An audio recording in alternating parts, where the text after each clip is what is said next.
18세기 후반 개혁과 대기근. 다누마의 개혁, 중상주의 1772년부터 1786년. 18세기 후반 쇼군은 정치에 별 관심이 없었고 쇼군... 그를 대신하여 루주인 다누마가 실권을 행사했다. 루주는 우리나라식으로 따지면 재상과도 같은 위치임. 다누마, 에헴? 다누마는 농업을 중시하던 요시무네와는 달리 상업적 발전과 무역의 확대를 꾀하는 중상주의 정책을 추구했다. 예전 쇼군은 뭘 좀 몰랐어. 농사꾼한테 뜯어먹어봤자 얼마나 나온다고. 자고로 돈은 장사꾼한테 뜯어먹어야 하는 법이지. 때문에 다누마는 전국의 상인들에게 동업조합인 가부나카마에 가입하게 하여 영업의 독점권을 부여하는 대신 막대한 영업세를 걷어들이게 된다. 저에게 독점 판매권을 주셔서 감사합니다.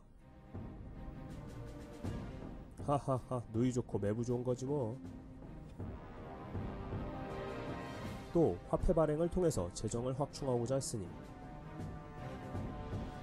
지금 일본에는 금, 은을 다 캐서 없잖아. 그게 있어야만 화폐를 발행해서 막대한 주조 차익을 챙길 수 있는데 말이야. 어쩔 수 없어. 이제는 우리가 외국에서 금, 은을 수입해올 때야. 수출 상품을 만들기 위해 구리 채광에 주력하는가 하면 당시 광산의 갱도 배수시설의 모습이다. 건조한 해산물을 새로운 수출품으로 개발하게 된다. 이것이 바로 건조한 해삼, 중국에서 인기가 아주 좋다지. 건해삼의 모습이다. 물에 불리면 엄청나게 불어난다. 그리고 그런 노력 덕분에 금, 은을 수입해와서 막대한 화폐 주주 차익을 얻을 수 있게 된다. 하하하, 이게 제대로 된 방법이지. 그런 식으로 개혁이 추진되자 상인의 독과점이 보장되고 화폐의 공급이 늘어나게 되어 한동안 성장이 주춤했던 거상들이 다시 크게 득세하게 된다. 앞서 나왔던 미스의 포목점의 모습이다.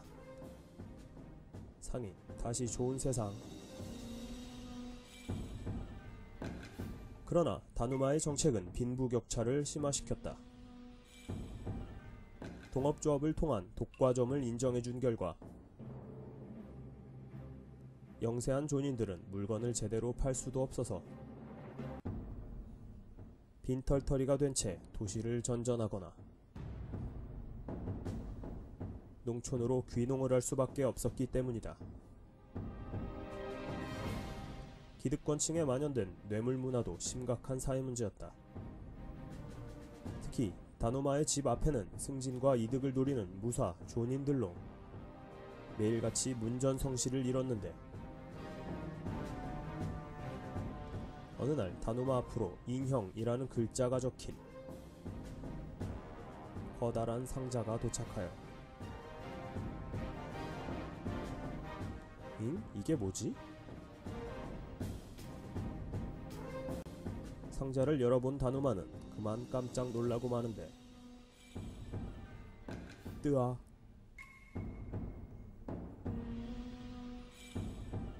상자 안에는 인형처럼 아름다운 여인이 앉아 있었기 때문이다. 헐.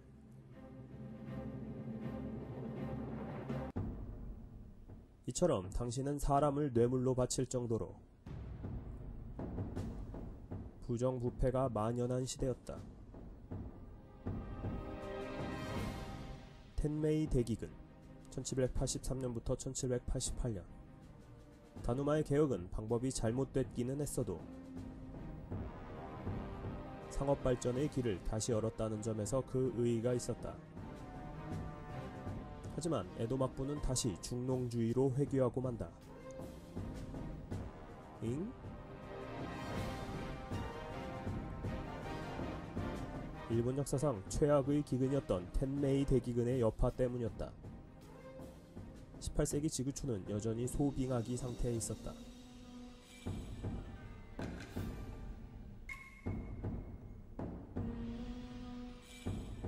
겨울은 춥고 길었고 강수량이 줄어들어 가뭄이 잦았다. 이럴 때 1783년 6월 아이슬란드에서 거대한 화산이 폭발했다. 콱! 그리고 나더니 2달 후 일본의 아사마 화산도 폭발한다. 두 차례 거대한 화산이 폭발하자 화산재가 지구촌을 덮었고 예년보다 더욱 일찍 한파가 찾아오게 된다. 9월인데 벌써 서리가. 그런데 신의 장날이란 말인가 여기에 엘니뇨 현상까지 추가되어 동아시아 지역의 한파와 가뭄은 6년을 더 끌게 된 것이다. 당시 조선도 기근으로 많은 사망자가 나왔던 때임.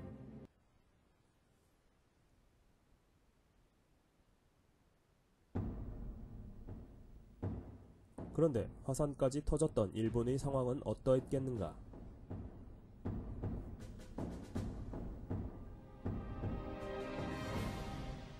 열도 전체가 피해를 받지만 특히 위도가 높은 도호쿠 지방이 심각했으니 쌀값이 미친듯이 폭등한 것이다. 때문에 굶주린 사람들은 폭도가 되어 쌀가게를 털고 거상의 집을 털더니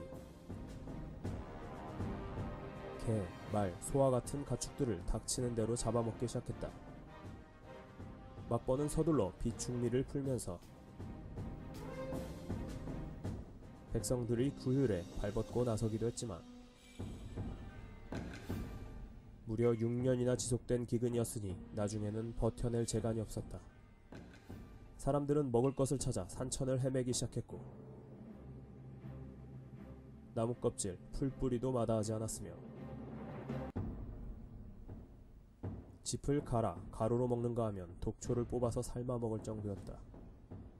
종이도 가리지 않고 먹어 절간의 경전이 남아나지 않을 지경이 되고 만다. 급기야 어느 영주는 기근을 버티는 묘책으로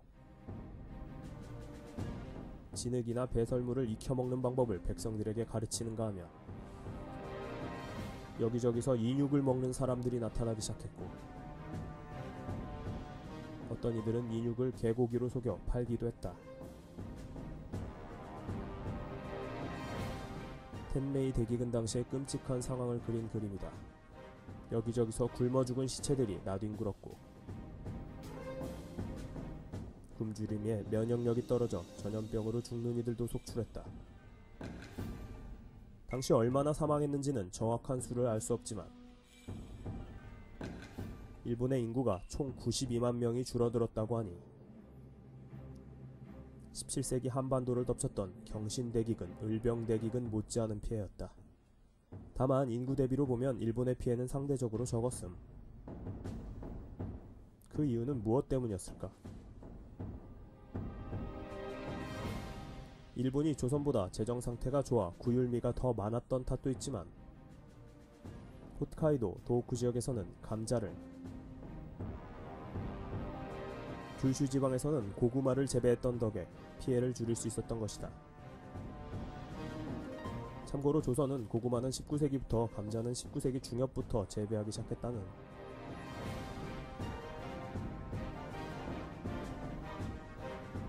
간세이 개혁, 중농주의로의 회귀 88년부터 93년.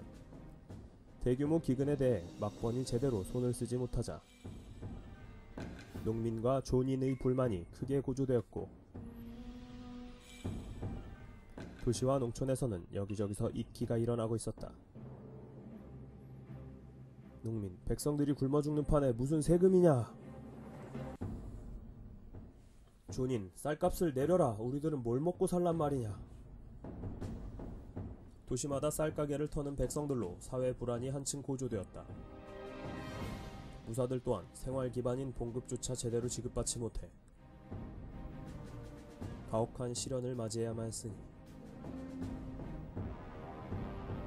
어떤 이들은 부업을 하면서 목숨을 연명하는가 하며 또 어떤 이들은 무사의 신분을 팔아넘기기도 했다. 무사, 애공. 따라서 무사들의 불만이 하늘을 찌르고 있었고 이들 중에는 대기근으로 인한 경제 파탄이 마치 막부의 책임인 양 생각하는 이들도 많았다. 다누마, 우리 무사들을 이따위로 대접해도 무사할 줄 알았는가? 그리하여 결국 화가 난 무사들에 의해 다누마의 아들의 목이 날라갔고 다누마는 실각하여 재산을 모두 몰수당하고 만다. 그리고 1788년 새로운 정권이 시작되고 다시 막부는 중농주의로 회귀하여 전혀 다른 개혁들을 추진하게 된다. 새 로주 마스다이라. 다누마가 그동안 거상들과 짜고 독과점을 묵인했기 때문에 쌀값이 폭등한 것임. 앞으로 동업조합들을 해산하고 물가 폭등의 주범인 화폐도 더 이상 주저하지 말라. 또 무사들은 그동안 빚진 돈을 한 푼도 갚지 않아도 됨.